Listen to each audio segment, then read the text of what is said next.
Ho deciso di fare questo video perché dopo aver acquistato questa montatura, la CEM60, e averla usata per un po' di tempo con un buon successo, diciamo, mi sono accorto però quasi subito che c'era un problema nella bilanciatura.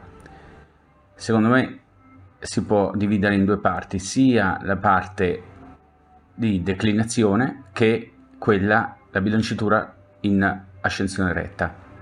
Mentre però quella in declinazione in qualche modo si può correggere come i modi analoghi si correggono con tutte le altre montature alla tedesca, cioè con dei accorcimenti o piccoli contrappesi laterali, quella in ascensione retta invece è del tutto originale.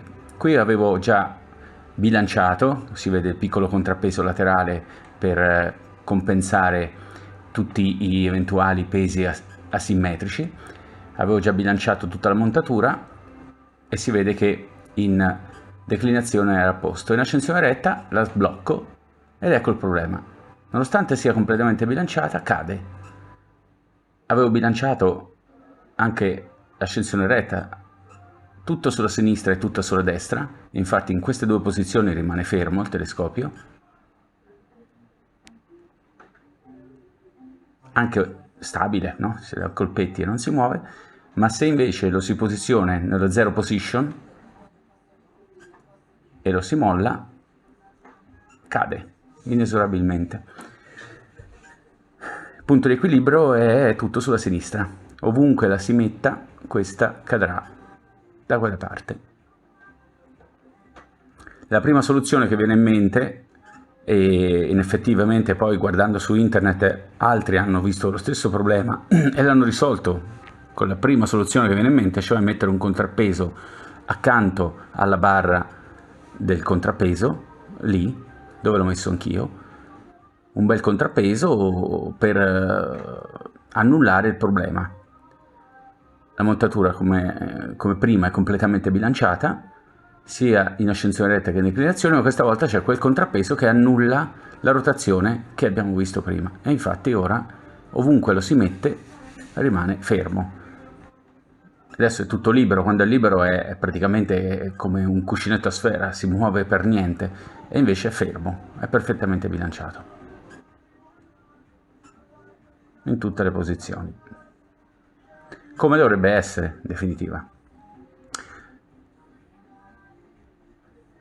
Questa soluzione però del contrappeso non è assolutamente elegante, ci deve essere una soluzione migliore.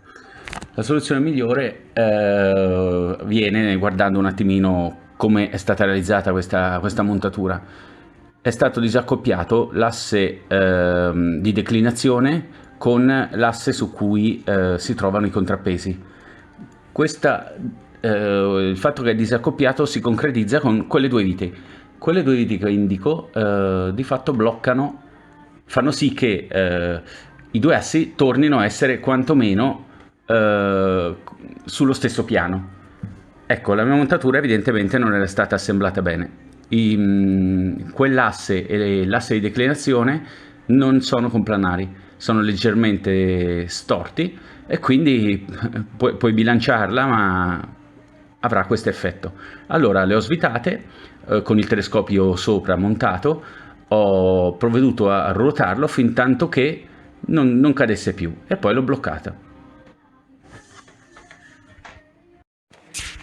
Il bello di questa soluzione rispetto all'applicare un contrappeso laterale, oltre ad essere elegante e la soluzione del vero problema, cioè il fatto che i due assi non sono complanari, oltre ad essere la soluzione esatta, quindi è anche il fatto che questa non dipende dai pesi in gioco. Cioè se io monto un piccolo telescopio, un telescopio medio o un grosso telescopio, quindi con relativi contrappesi, questa soluzione è stabile, mentre aggiungere un piccolo contrappeso laterale, come avevo fatto all'inizio, non è sufficiente, risolve il caso di un telescopio, ma con altri pesi e altre disposizioni serve un contrappeso diverso, perché ovviamente il problema è proporzionato al peso, quindi non è una soluzione quella del contrappeso, ma questa è la soluzione vera.